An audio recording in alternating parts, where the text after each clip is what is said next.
key to being successful in tech in general, in a tech transition or tech upgrade, is to be consistent. You have to break old patterns and old ways of thinking, because this is a totally new field, or you're going to the next level. So you definitely have to come into this open-minded and begin to transition your thinking into being a researcher, a solutionist, a problem solver, because that is what we tech professionals do. We find solutions to the problems. We don't wait for anyone to tell us what it is. One of my greatest advice to you as you're transitioning or upskilling is to make sure that you take on that approach. And it's okay to ask questions. Just make sure that you have someone that you trust that is okay with you asking those questions, and you'll be good.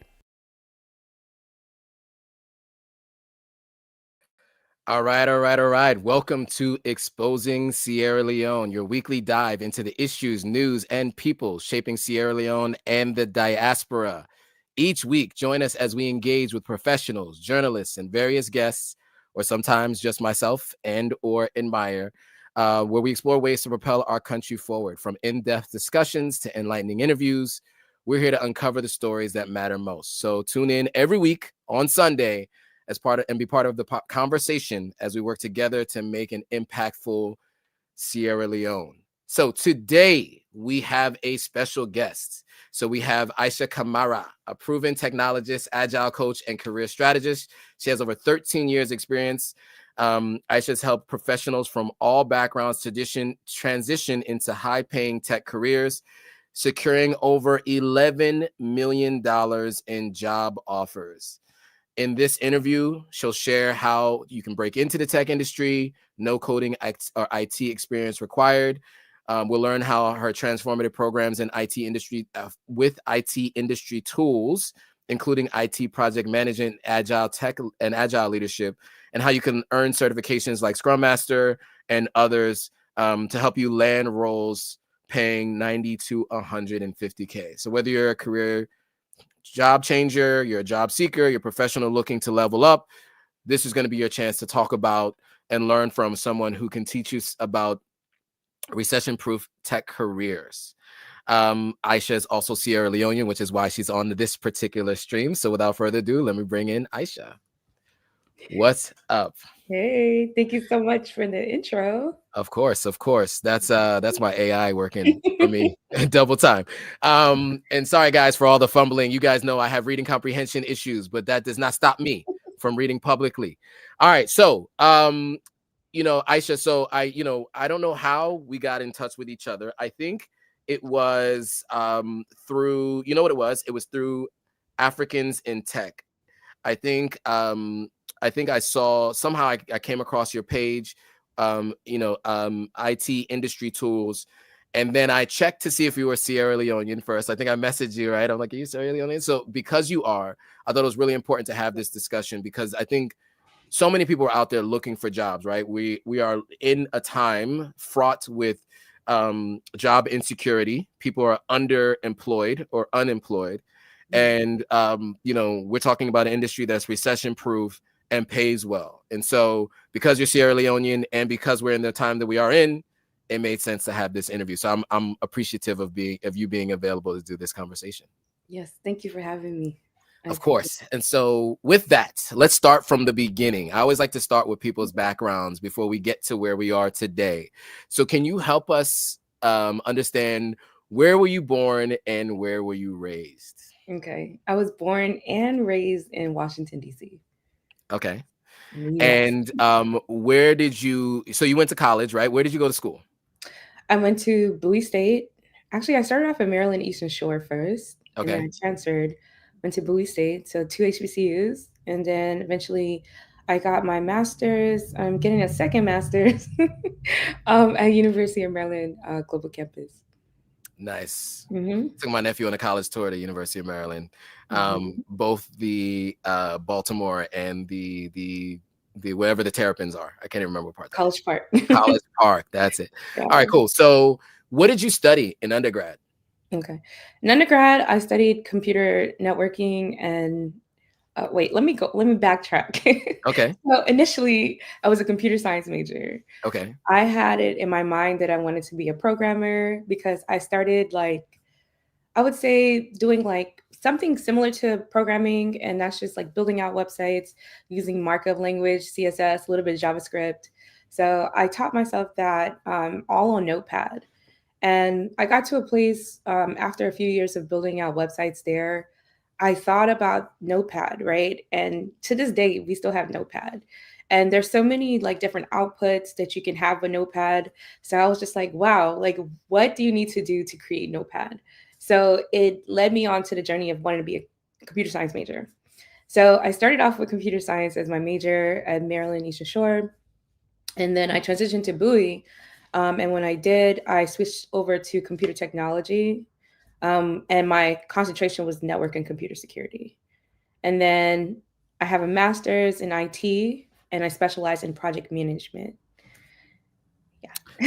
That is a very extensive background in the technology space. So talk to us about like when you graduated, did you go straight to master's after undergrad or did you work first? No, I worked. It's always interesting kind of explaining my master's journey, but I worked for maybe like 2 years and then I decided to get my master's. At that point, like I was working for the DC government. I was making 60K at like my early 20s. That, I thought I made it, right? Right. And one day I was just bored. I was like, okay, I feel like I've hit like all my goals. Like I just want to go back to school. And Okay. that's how I ended up getting my Okay. All right. It makes sense. Yeah. And now I was gonna ask you this is kind of out of order, the order of questions, but just to go back to your Sierra Leone background. So you've been to Sierra Leone before, but it was how long ago? It was a while back, right? It was a long time ago. Okay. But yeah, so basically I was born here and my mom sent me back home when I was about 3, and then I came Okay. back when I was 5. So I came back right before everything got crazy with the Civil War. My grandmother was pretty famous back home. She was an agriculturist, and the Okay. rebels were looking to take her head. Mm. So we had to come back to America as soon as possible. So, Wow. hmm So before we get back into IT industry tools, I want to ask you about, so you mentioned to me earlier that you want to go to Sierra Leone later this year. What made you want to, I know you had tried to plan to go last year, but what makes you want to go back to visit? So a couple years ago, I went to Cape Town Okay. and I loved it. Sure. And I just felt so much love. It just felt right being back on the continent. Mm. And I went for like my friend's wedding, but just the love that I had in South Africa was so great. And it just made me have more of a desire to want to travel and actually go back to Sierra Leone. So um, I just want to see like what I've been missing all these years. Sure. And yeah, so it's just time. It's overdue. I agree. It's overdue for sure. But I mean, I look forward to catching up in person in Salon. We'll make it it'll be a December to remember. Anybody who's coming to December, I've told you all. Let's make sure we all get together. Okay, so you're planning to go to Sierra Leone later this year.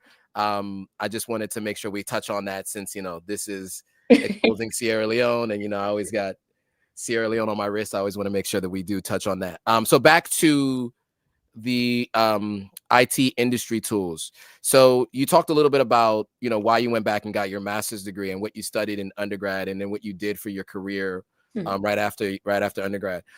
What led you to IT industry tools, like building this company and moving into that world of entrepreneurship? Yeah, so it just happened by accident, to Okay. be honest.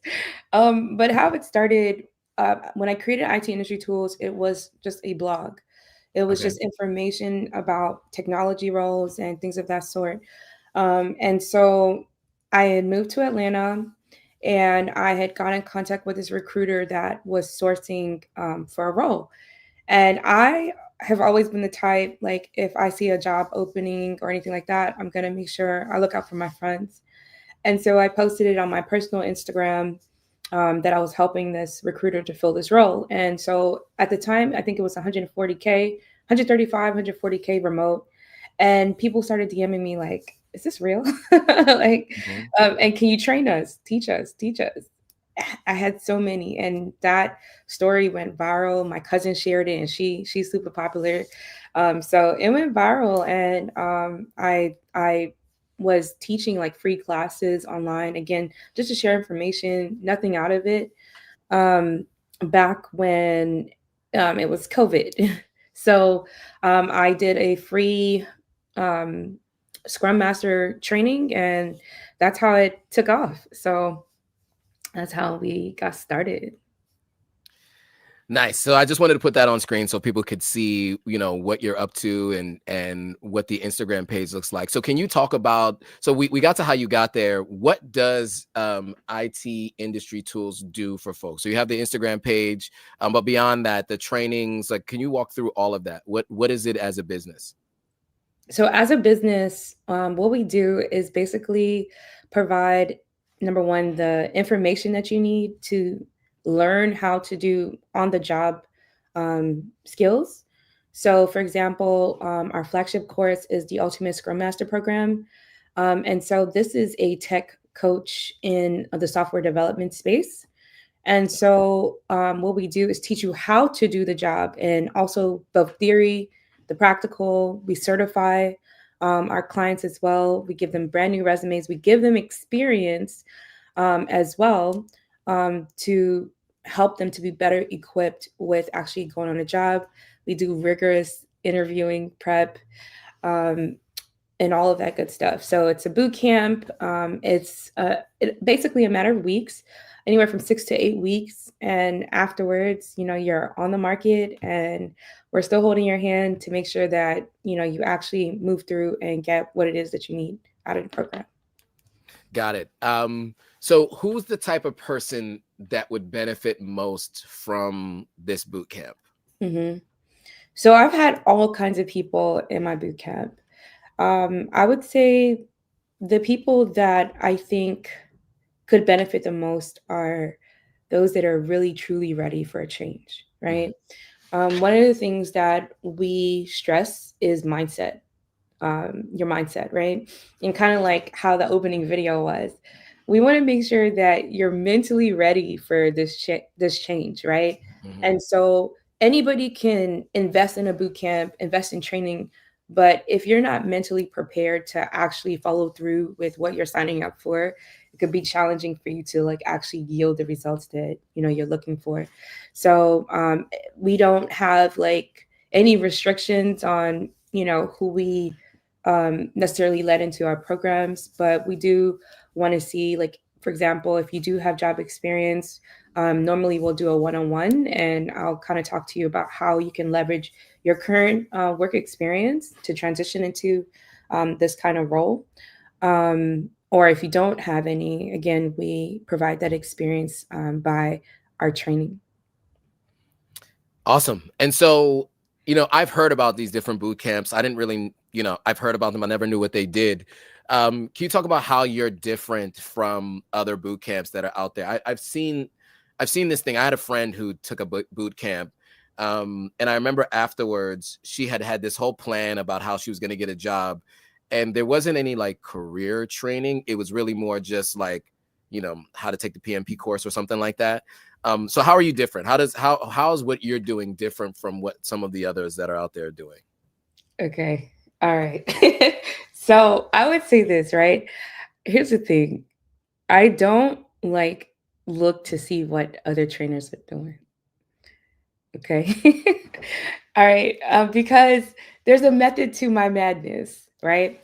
Sure. Um, I would say what I teach and what we teach collectively is based on like real professional experience. Mhm. And so I've also been a consultant in my professional life. And how I have modeled these trainings is for my students to actually be that consultant level. It's so crazy to hear like the feedback from like the recruiters Mhm. and interviewers. But one of the common things was, wow, you sound so experienced. You sound like you've been doing this for umpteen years. And that's because we create a rigorous program, right? There are certain things, especially when you're coming into tech, you just don't know, right? Mhm. And when you have someone that is a techie through and through, right? Well over a decade of experience, it really does make a difference, right? Because sometimes people do these boot camps for like get rich quick type of things, Mhm. but I would say like our core values really align with making sure that there's a change and a transformation in your life. And so we do everything from teaching you to encouraging you uh, to pushing you to make sure that you actually follow through with what you have. So that's what I can say about that. Okay. All right. Well, I think it's important to understand what you can get out of this. Now you mentioned, of course, that you were in you did a tech related undergrad, and you also got your master's degree. To folks that are out there who might have been like a psychology major or a philosophy major, or myself who was advertising and promotions, is this something that somebody can do to transition careers without even maybe not even having a bachelor's degree? Yeah, the good thing about tech, um, you don't need a degree to be in tech Mm, at all. um, I just went to school because as an African, you have to go to school. of course. Right? Of So, course. but no, like you don't need a degree to be in tech. Um, some of the brightest people I've met in my career had no degrees, right? This is an industry that's heavily certification focused. The thing about technology, it changes every year, right? Now with AI, it changes every 6 months, right? If even, Mhm. or even faster. So like sometimes the degree programs become like antiquated by the time you graduate. You see, Fair. and Yes. yeah. I can attest to that. Yeah. So it doesn't really matter. It helps to have the degree. Now, one thing I will say, if you want to get your degree because it helps to build the foundational knowledge so Mhm. that when you're in these rooms, when you're, having discussions or like, maybe you even presenting on something, you understand all aspects of the conversation and, how certain things work. You understand the nuances. And so I think that's the benefit of having a degree. But there's also certifications that can supplement what you can learn in a degree program. For example, Mm. like let me talk about my like undergrad degree, right? So my undergrad again is computer technology, but it's focused in network and computer security. How Okay. they built out our curriculum was based on all of the CompTIA certifications, CompTIA A plus, Network plus, Security plus, Okay. and yeah, so like I could have just got those. Right. You didn't have to spend 4 years. Well, actually, first 2 years of undergrad is general knowledge anyway. The second 2 years, well, the last 2 years are more like specific to your major, and I guess that would be where a good amount of all the certifications could have been gotten, right? Mhm. Okay. So that's good to know. I think so just to recap, number one, if you're looking for a career change, this is one way to do it. Number two, you don't have to have a undergrad, you don't have to have a bachelor's degree, right? You could be a high school graduate and do this and get the certification, or a GED, really. I mean, it just whatever. You just need to have the the certificates. Shout out to Pro Woman. She was asking if this is live or pre-recorded. This is live. We're live. Yo, Charlamagne, are we live? So okay, so you mentioned, so we talked a little bit about how you got here, what it is that you offer to people in terms of the training, how you're a little bit different, or at least what you do that's unique. Um, let's talk a little bit about how people can take the boot camp. So I know that last year you had posted something about a Scrum Master camp that was coming up last year. Do you have any upcoming courses or boot camps that people can get into so that they can start the process? Yeah. So we're actually gonna post our spring classes, this week. So Okay. follow us on IT Industry Tools on YouTube. Well, YouTube, everything. We're on everything. TikTok, Instagram. and we're going to be posting the new dates shortly. So we're going to have new boot camps and different roles that you can go into too. So I'm really excited about that. Okay, So cool. we will have classes launch next month in April. In April, great. And so let's talk a little bit about the income that people can expect. So we talked a lot about this before, right? You mentioned that when you got out of undergrad, you were working for the government making $60K. And at that time, that felt like a lot, especially at like 22 years old. It does feel like a lot. Yeah. And considering the ongoing insecurity in the job marketplace, and the average income being $39,000 a year in the United States, that is, significantly more. So, but now with what we're talking about here, some of these certificate courses, you've mentioned that there's a range that people can expect to potentially make, depending on where they go to work. So let's start with how much people can expect to make after getting some of these kinds of certifications. And then I'll have some other questions for you, at least in terms of where they can work. But like, how much do you think people can expect to make with some of these certifications? So I'll start with the PMP, right? So the PMP is a project management certification. Yep. That's issued by the PMI organization, Project Management Institute. Okay. And the average project manager in the US makes about 105 to 110 a year. And if you get the certification, like the floodgates of jobs just open up. Right. And it bleeds into so many different roles. The great thing about this certification, you do not need to be in tech to have this degree. I mean, the certification. And it actually, it at some point was holding the same weight of a degree, right? Okay. Because it used to be like one of the most difficult certifications to have in the world.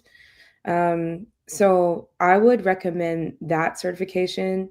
There are some prerequisites to getting it, and it's all found on the PMI website. So that would be a really good one. I got mine when I was like 26, so some time ago. Okay. But It's 2 years ago, right? yeah, just 2 years.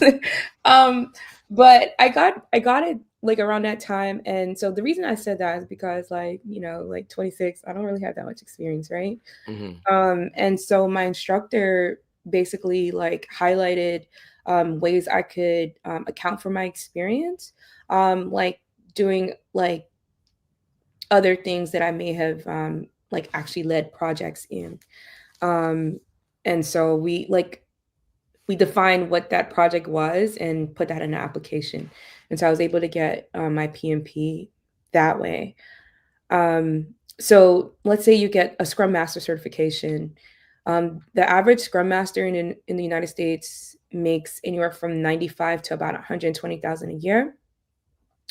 And because the certification is so popular, you can get it in 2 days. It is a little bit difficult to land a role just with the certificate. Okay.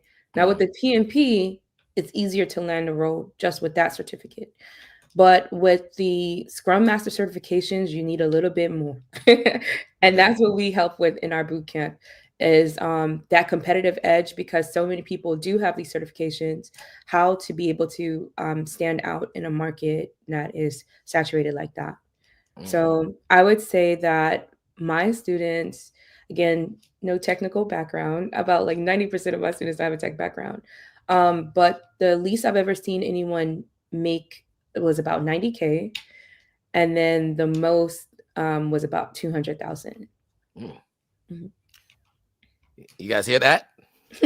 Looking for a career change, this is the way to go. Okay, so I think that's always interesting, right? To hear how much you can make with these kinds of certifications. There was an Instagram page that I don't follow them. Sorry, it was a YouTube channel. I don't subscribe to them, but it would show up in my feed every once in a while. They'd ask people, what do you do for a living and how much you make, right? And to hear all these folks that work in tech say, 200,000, $500,000, $250,000 a year, and they just throw it out there like it's nothing. I'm like, okay, so obviously tech careers, in tech sales can make that, pretty good money. And also it's good to know that the more technical folks who don't want to be in front of people, the back end of, and really what structurally makes everything work, they're the folks who can also get paid really well too, which I think is really, really important.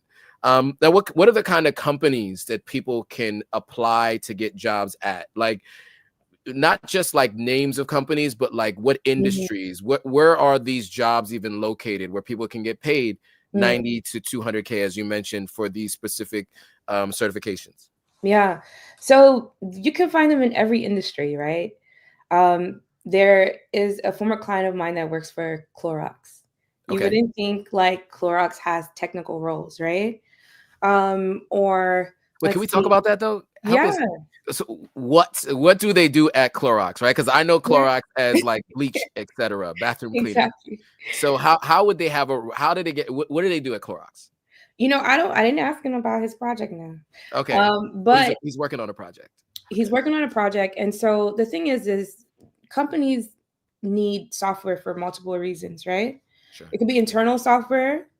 It could be software that you'll put out on the market. Maybe if we go on the App Store, I bet Clorox might have an app, right? Right. And Right. so if they have an app, that Scrum Master is likely working with those developers for that app, right?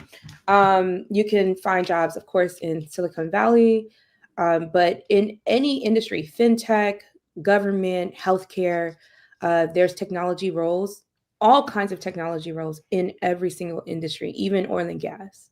Mm. Mhm. That's helpful. Yeah. And so, yeah, that makes sense. So folks who have apps, and everybody has an app these days.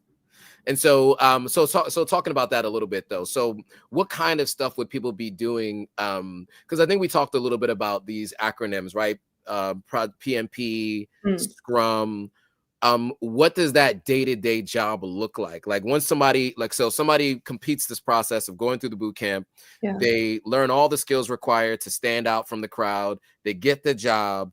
What does their day-to-day look like at a company if they get, well, we can do maybe PMP and then we can talk about Scrum separately. But what does their day-to-day look like? Okay. So with the PMP, I mentioned you can get multiple different roles, right? You can come in as a project coordinator, IT project coordinator. You can become a project manager. You could be a project scheduler. There's so many different roles that you can have there, right? Um, but what that looks like essentially is supporting the project to determine how to manage resources, right? Human resources people, how to manage the scope of a project. So what we're actually doing on that project, how to manage the schedule, how to manage any risks that come up, right? Yep. And all of those roles basically touch on those things. Okay. Yeah. So it And can be administrative work too. okay, so it can be administrative. It can also be tech, right? So, so what I've seen sometimes is like, and for those who aren't as technical, a lot of times when there is something that's about to be released, you have a sprint, sometimes 2 weeks, sometimes longer before the new release of something. So for example, you guys ever get those updates from an app, right? And you have to download the updates. There was a sprint that led to having that update that needs to be downloaded by you. What we're expressing here, right, is that's what that person is helping to do, is to get that sprint scheduled before to that release, right? Is that right? Am I Yeah. describing And that so correctly? what a sprint is a time frame of work, a time frame in which work occurs, right? And so generally it'd be 2 weeks.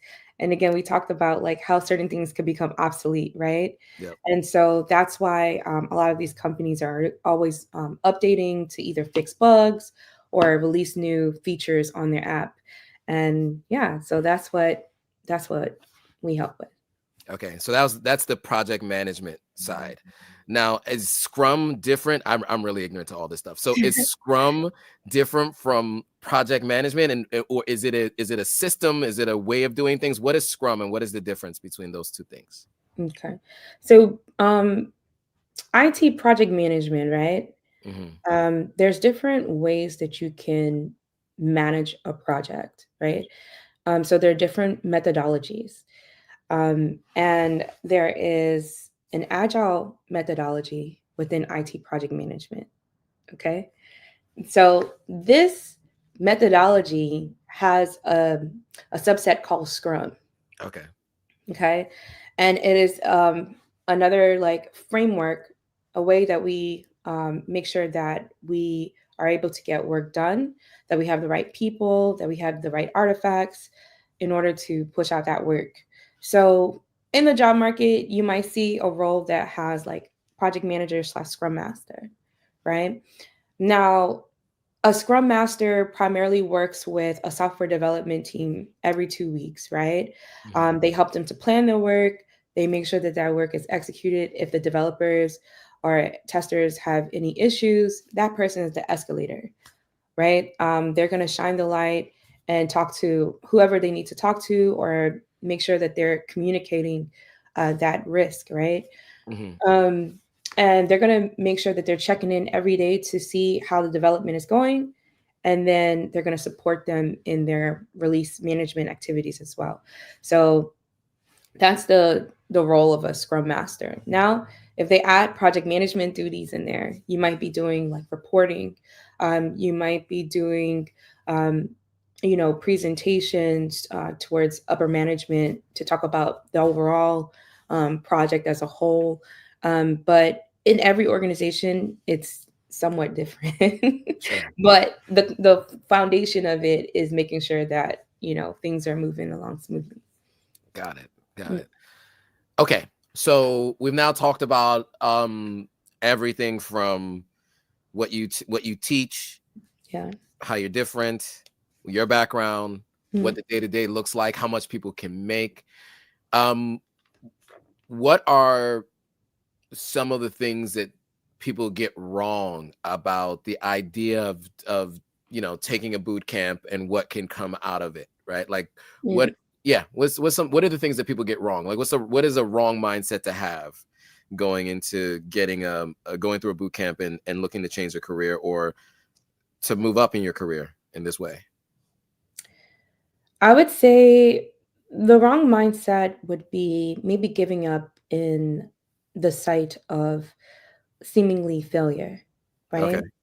Let's say you get lucky, you get an interview, and you think you crushed the interview, but you didn't really. And Okay. then you just give up. You're like, I wasted my money, I wasted my time. Hmm. This is a scam, Right. right?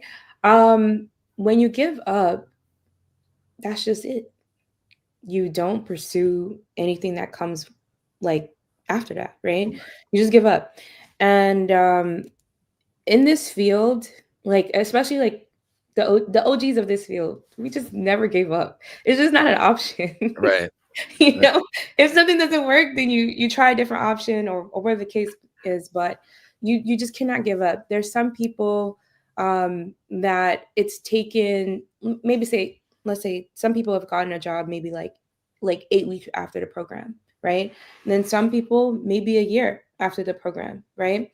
And sometimes it could be like your nerves that like gets to you, that makes you want to like quit.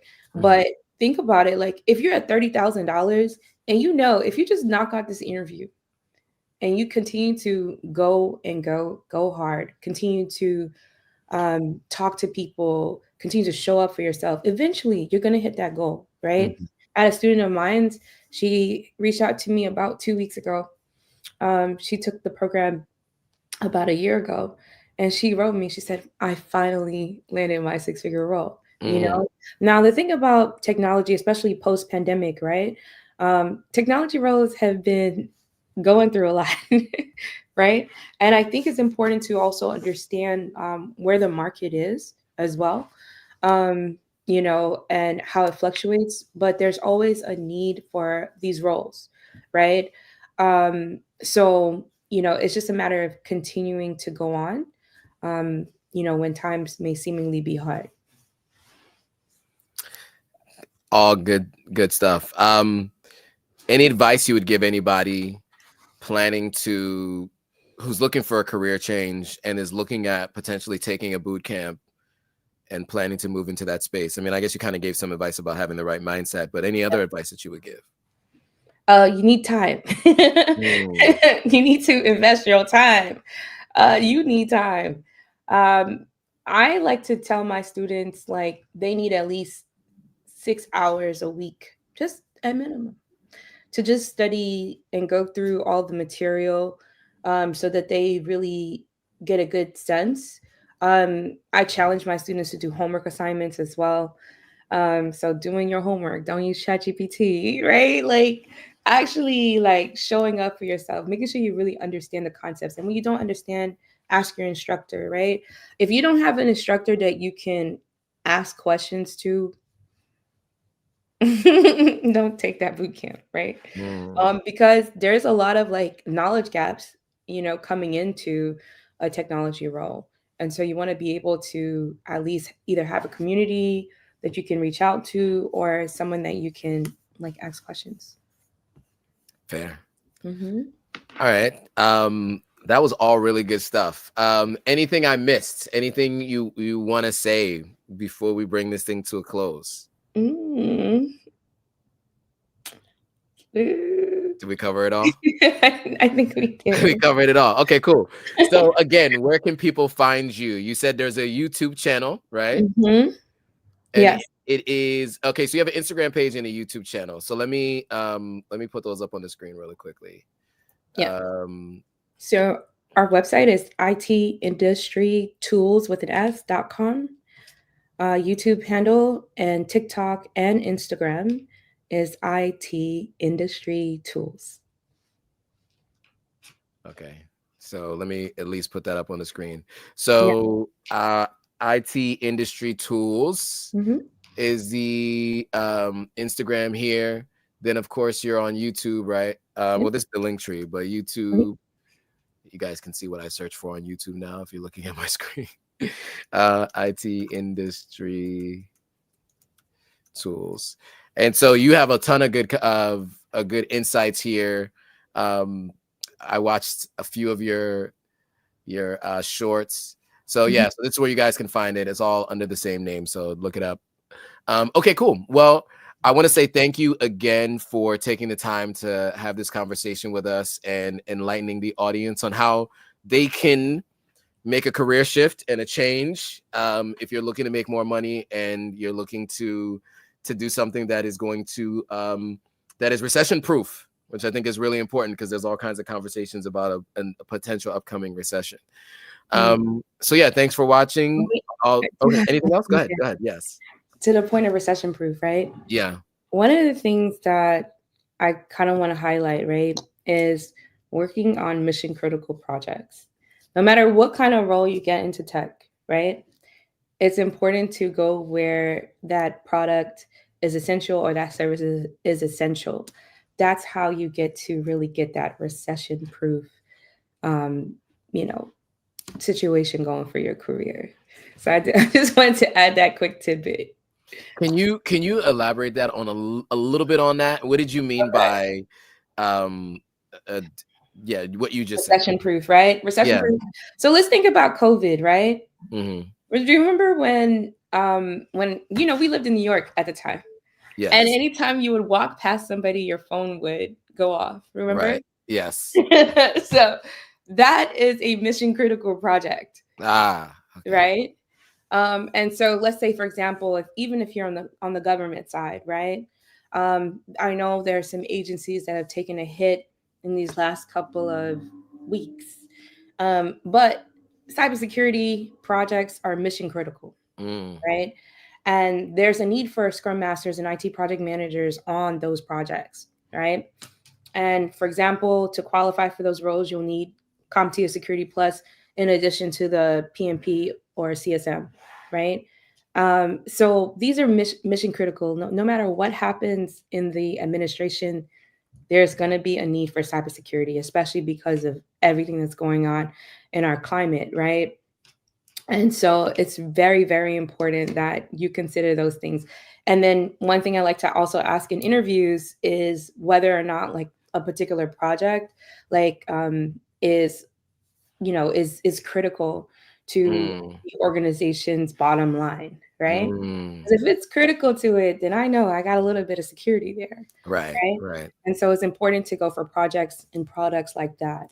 So yeah, that was a good point. That's a good question to ask. Is it critical to the company's bottom line? Because a lot of roles at companies cost the company money. They're cost Yeah. centers, Mm-hmm. and like marketing, for instance, right? And so, that's usually what goes first when companies are dealing with financial crisis. So that's really important. If it's helps the bottom line, then you got job security. Very mission critical. I like that. And bottom line, that was really important. A couple people are jumping in. Dwayne Powell, I went to college undergrad with Dwayne. Shout out to Dwayne. There was a question here from MJB12. Can you find remote work? I guess the question is, the stuff that you learn in these boot camps, does it allow for remote work? Yes. So I work remotely. I've been remote for the last 8 years. 8 years. 8 years. Yeah. So you can definitely find remote work, and I'm still remote. Nice. Yeah. That is the win right there. I also work remote, but it's a Yeah. little bit different. Okay, cool. So anything else? That was good. That was a good additional piece. Anything else before we go?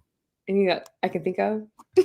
Okay. All right, cool. No, nothing else. Thank you. Thank you, Joe. I appreciate you so much. Absolutely. And I appreciate you being able to come on with a little context and not much time in between. So I appreciate it. Thank you. And thanks everybody for watching. If you haven't already, make sure you subscribe to Sierra Leoneans Killing It YouTube channel. Follow them on Instagram. If you are watching from Sierra Leoneans Killing It, make sure you come over and follow Authentic African on Instagram, YouTube, TikTok. We're on Facebook too. And we're on route to 1 million. So help us get to 1 million followers across all platforms on Authentic African. That's the goal, and you guys are helping us get there. And with that, thanks for watching. See you guys all on the next video. Bye, guys.